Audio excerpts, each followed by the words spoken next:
donc qui existe. Je crois qu'il y a des MVP dans 99 pays, si je me rappelle bien la presse de ce matin. Et il y a à peu près 14. il y a un peu plus de 4000 MVP dans le monde. Et donc moi je m'occupe des 199 MVP qui sont basés, dont la majorité est basée en France.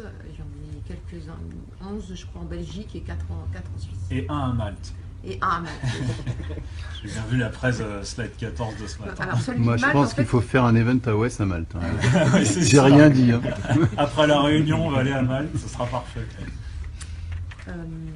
D'autres questions? Oui, évidemment. C'est quoi un MVP déjà, si on commençait par ça? C'est quoi un MVP? Ça veut dire Most Valuable Professional. Si je dois résumer en 3 mots, français, c'est expert, passionné, bénévole. Donc c'est des experts sur les technologies Microsoft, mais on intègre depuis le programme MVP, il est en train de changer pour suivre en fait la stratégie de Microsoft. Et depuis le mois d'octobre, on intègre aussi les contributions que peuvent avoir ces experts techniques sur des technologies non Microsoft. Donc ça c'est pour le côté expert, passionné. Voilà, on est tous là. On a raison. Voilà.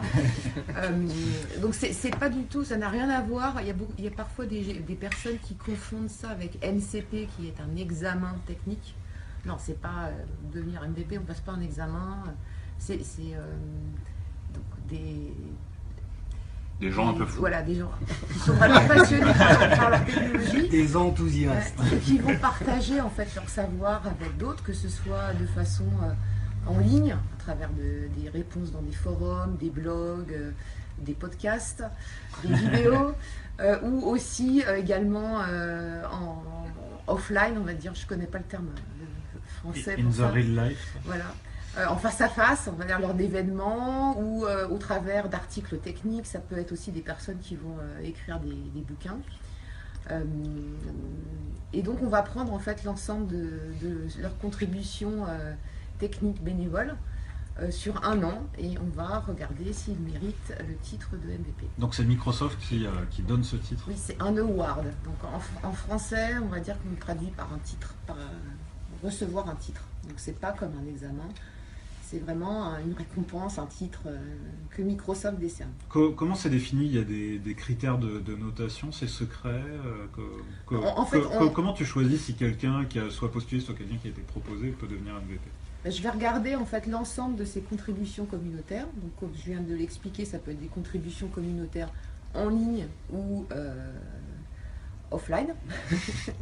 Gardons le terme Frenchy. Et puis, en fait, on va prendre les plus experts et les plus participatifs. Il y a une limitation en nombre de personnes, j'imagine ou... Aujourd'hui, ça fait déjà quelques années où on a 4000 MVP dans le monde. On va dire que ça reste stable à peu près au fil des années. Mais il faut savoir aussi que le titre d'MVP... on peut être MVP pendant 1 an, pendant 2 ans. Après, on peut très bien ne plus avoir le temps de contribuer aux communautés. Donc, automatiquement, on va avoir des MVP qui arrêtent de contribuer, qui ne seront pas renouvelés MVP. Donc, le but aussi, c'est de continuellement chercher de nouveaux candidats. C'est quoi la part des candidats qui se proposent versus la part des candidats qui sont proposés? Joker. Bien joué. Non, mais. On va un petit modèle Power BI. Non, c'est pas quelque chose que je vais regarder. D'accord, ok, ça n'a pas d'incidence. Non. Okay. Par contre, non, ta question elle est intéressante dans le sens où effectivement, aujourd'hui sur le site web mvp.microsoft.com, on peut se proposer soi-même comme candidat au titre de MVP, ou on peut également proposer quelqu'un. Oui, précisons-le. Voilà. Alors, c'est vrai aussi que lorsque on se propose soi-même, on doit indiquer dans son dossier l'ensemble des contributions communautaires qu'on a effectuées depuis 1 an. Alors, c'est vrai que je reçois des dossiers où j'ai une personne qui va dire voilà, j'ai un blog, et puis je regarde, j'ai 2 blog posts depuis 1 an. Donc, je peux tout de suite vous dire publiquement que non, c'est loin d'être suffisant. Tu vois, William? Il faut le trouver déjà, son blog, hein. Il sait même pas l'adresse lui-même. Alors, Si ça y est, je m'en souviens. tu vas peut-être la redonner. Hein. Je ne fais pas que écrire peu de billets. Par contre, un autre point important, c'est l'ensemble des contributions communautaires. Donc je vais avoir des MVP qui n'ont pas de blog. Ouais. Parce qu'ils vont ils vont répondre dans les forums, ils vont délivrer des conférences, donc ils peuvent avoir d'autres contributions communautaires. Je vais avoir des MVP. Faire des podcasts. Je vais avoir des MVP qui sont uniquement sur les forums, parce qu'ils adorent en fait aider les utilisateurs de cette façon-là. Mais c'est pas en répondant. On va prendre en compte la qualité et aussi la quantité des contributions. Mais comment tu comptes la quantité de contributions dans un forum en fait ? Le nombre de posts effectués en un an et également le nombre. Sur les forums MSDN, TechNet, Stack Overflow par exemple, on peut marquer un post comme étant une réponse. Donc c'est l'utilisateur, lors d'un thread, il va y avoir différents échanges, puis à la fin il va avoir sa réponse. Il peut taguer le post comme étant une réponse. D'où l'importance de les taguer répondus. Exactement. Donc on regarde le nombre de posts et on regarde aussi le nombre de réponses. Martine, tu parles de bénévoles, mais quelqu'un de Microsoft qui ferait ça à titre bénévole, ça marche ? Non.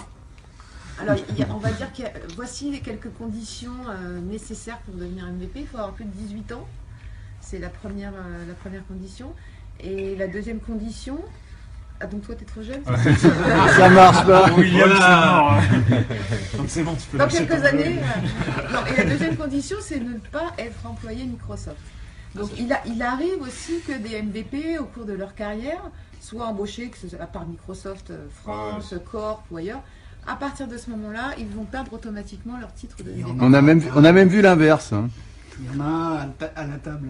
Ah non. Non. Moi j'ai fait le chemin inverse. Ouais. Oui, t'étais D'abord Microsoft Microsoft et après Michael Motet. Mais il y a Michael Motet par exemple. Ouais, il y en a eu quelques-uns qui était dans la cette année, communauté là. Azuc d'ailleurs. Tout à fait. Romain, Casteres. qui était Augus. Ouais. Savoir recruter, c'est. Il y a eu beaucoup d'actualités sur le programme, il y en a eu et va y en avoir. Donc il y a eu la première modif, là peut-être que tu peux détailler, et la deuxième qui arrive c'est juin ou juillet, je crois. Oui, donc il y a une première modification, on va dire, de structure. Donc auparavant, on avait un modèle à plat où les MVP étaient nommés sur une expertise technique. En novembre, on a changé un peu la façon de nommer les MVP parce qu'on sait que les produits interagissent de plus en plus les uns avec les autres. Et donc les MVP, souvent, même s'ils sont très experts dans une expertise, dans une technologie donnée, ils peuvent aussi être experts dans d'autres expertises. Donc ça, c'est la première chose. Et lors de cette évolution qui est arrivée en octobre 2015, on reconnaît aussi leur contribution sur les technologies non Microsoft. Ouais, ce qui est majeur. Hein. Oui, donc ça c'était la deuxième évolution. Et ce qui est arrivé au mois de janvier, c'est le programme MVP est de plus en plus focusé, on va dire, sur les audiences développeurs et IT Pro.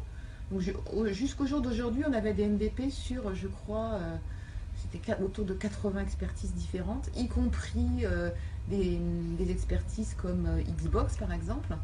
Donc aujourd'hui, les technologies qui sont plus orientées grand public vont évoluer vers d'autres programmes communautaires qui ne sont pas MVP et qui seront directement pilotés par les pros du groupe de Corp. Donc à partir du 1er avril, on a cette évolution qui sera effective pour les MVP qui sont sur Xbox et sur Bing Ads. Et à partir de fin juin, ce sont les MVP qui sont nommés sur les catégories Windows Experience, Surface, Windows Consumer Security, qui vont être migrés, entre guillemets, vers un autre programme communautaire qui sera directement drivé par les équipes produits de Corp. Qui s'appelle comment? Pour l'instant, ce programme n'est pas encore défini. D'accord. Voilà. Ça va, ils le vivent, ils sont pas trop stressés. Alors, on a fait ces annonces au mois de février. Donc, le programme est en cours pour les deux premières technos, là, Bing Ads et Xbox. Les programmes sont vraiment bien définis. C'est pourquoi la transition va se faire au 1er avril. Par contre, pour les expertises Windows Experience, Surface, Consumer Security, ce programme est en cours de construction, d'élaboration. On en a un, nous, je crois, dans la communauté AOS1. Je sais plus comment ça. Un MVP sur Oui, place. on a Stéphane Tourès, ouais. Ah, Stéphane. MVP sur Mais ce qui est face. marrant, c'est sur ces gens-là, et ça on peut peut-être le préciser parce que les gens ne le savent peut-être pas, mais nous, le type de MVP, je vais dire, nous sert directement pour notre métier. Mais il y a aussi des MVP où c'est pas leur métier, par exemple Stéphane qui est vétérinaire, je Ouais. crois. Il est vétérinaire. Oui. Où on a des gens, par exemple sur Xbox, je crois, où c'est pas du tout leur métier, ils font juste ça pour le plaisir. Il y a aussi des MVP retraités Oui. qui sont. Donc, non, j'ai dit vraiment les deux prérequis nécessaires, c'est 18 ans et ne pas être employé Microsoft. Alors, on n'est pas obligé de bosser dans l'informatique. Ouais, voilà. Après, c'est vrai que sur l'audience grand public, on a souvent des MVP qui sont retraités ou qui font d'autres métiers. Par contre, c'est vrai que sur les technologies, on va dire professionnelles, exchange, développeurs, c'est souvent leur métier, quoi. SharePoint.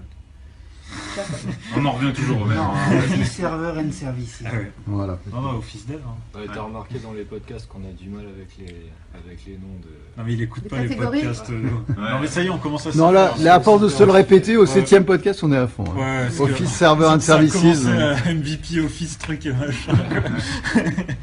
Et là, non, c'est bon, là. Non, mais on les a bien. au fil des mois, on s'y habitue. Ouais, voilà. C'est bon. Il n'y a que MVP Lead qui reste.